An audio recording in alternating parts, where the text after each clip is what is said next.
বাদ পড়াদের নাম উঠবে তালিকায়, তালিকায় নাম ওঠা নিয়ে ধোঁয়াশা বহাল। বাদ পড়াদের ভবিষ্যৎ নির্ধারণ হতে চলেছে 13ই এপ্রিল।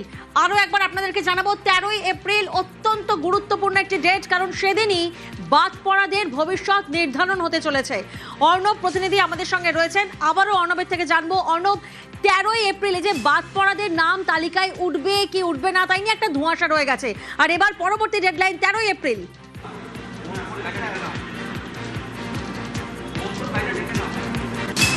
একেবারে তাই। দেখো, এসআইআর আজকে সুপ্রিম কোর্টে মামলা বিকেল 4টে থেকে।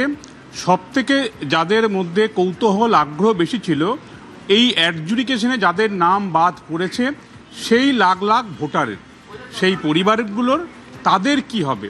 কারণ দুটো স্পেসিফিক কেস, দুই জায়গার কংগ্রেস প্রার্থী ফারাক্কা এবং রতুয়ার ক্ষেত্রে স্পেশাল ট্রাইব্যুনাল তৈরি করে বিষয়টি নিষ্পত্তি হয়েছে। কিন্তু বাকিদের ক্ষেত্রে, আমজনতার ক্ষেত্রে সবাই তো সুপ্রিম কোর্ট যেতে পারেনি।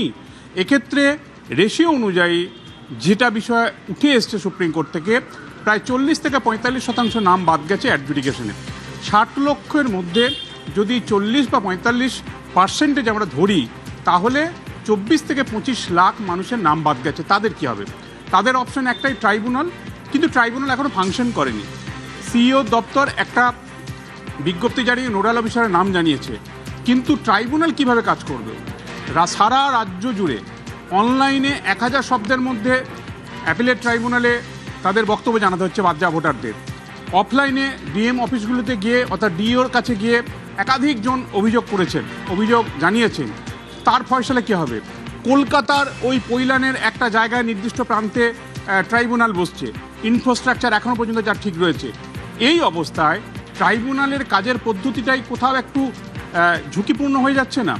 কারণ সারা রাজ্যের লাখ লাখ আবেদন, আর কলকাতার পাশে এক কোনায় ডায়মন্ড হারবার রোডের এক বিল্ডিংয়ে নমনম করে 5 থেকে 6টা ট্রাইব্যুনাল চলবে।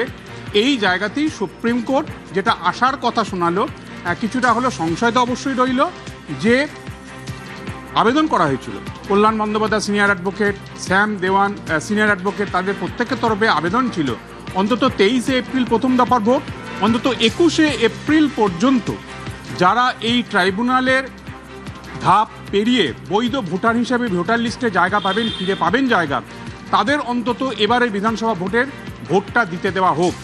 এই জায়গাতেই ট্রাইব্যুনাল কি করে ফাংশন করবে, অর্থাৎ কলকাতার একটা জায়গা থেকে করবে নাকি রাজ্যের আরও কয়েকটা জায়গা থেকে করবে? ট্রাইব্যুনাল অফলাইন বা অনলাইনে যে আবেদনগুলি আসছে সেগুলি কিভাবে কালেক্ট করবে, কিভাবে এই সেন্ট্রালি ট্রাইব্যুনালের কাছে পৌঁছাবে এবং কাজ করবে কি করে? অতিরিক্ত নথি জমা দিতে চাইছে একাধিক ভোটার, মামলাতেও সেই আবেদন এলো। বিচারপতি বাগচি কিছুটা হলো শ্লেষের সুরে বললেন বা কিছুটা কটাক্ষের সুরেই বললেন যে যার 1994-95 সালে জন্ম বা 90 সালে জন্ম, তার জন্মের শংসাপত্র 2024-25 সালে আসছে, কাজেই এই নথি নিয়ে তো সন্দেহ জাগবেই।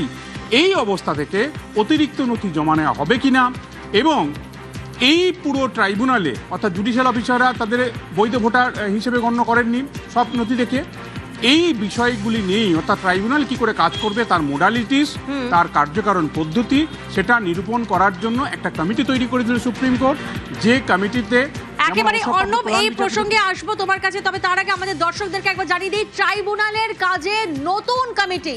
আরো একবার আপনাদেরকে জানাবো এই যে ট্রাইব্যুনাল কিভাবে ফাংশন করবে, যেমনটা প্রতিনিধি অর্ণব আমাদেরকে বলছিলেন, সেই ট্রাইব্যুনালের কাজে এবার নতুন কমিটি গঠন করা হচ্ছে। অবসরপ্রাপ্ত বিচারপতিদের নিয়ে এই কমিটি গঠন করা হবে। অর্ণব আমাদের সঙ্গে রয়েছেন। অর্ণব, এই জায়গা থেকে তোমার থেকে একটু বোঝার চেষ্টা করবো, এই যে নতুন কমিটি গঠন করা হচ্ছে, এই কমিটি ঠিক কিভাবে কাজ করবে?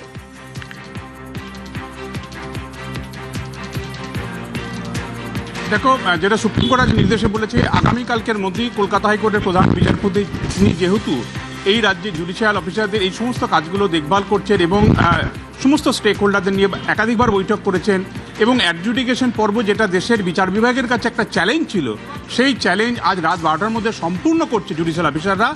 এই অবস্থায় কলকাতা হাইকোর্টের প্রধান বিচারপতি এবং এই ট্রাইব্যুনালে যাদের বিজ্ঞপ্তিতে নাম এসছে, অবসরপ্রাপ্ত প্রধান বিচারপতি টি.এস. শিবাগনম, আমরা যতটুকু শুনতে পাচ্ছি অবসরপ্রাপ্ত প্রধান বিচারপতি কলকাতা হাইকোর্ট থেকেই, তিনি পরে বোম্বেতে গেছিলেন, মুম্বাই হাইকোর্টে ছিলেন প্রধান বিচারপতি।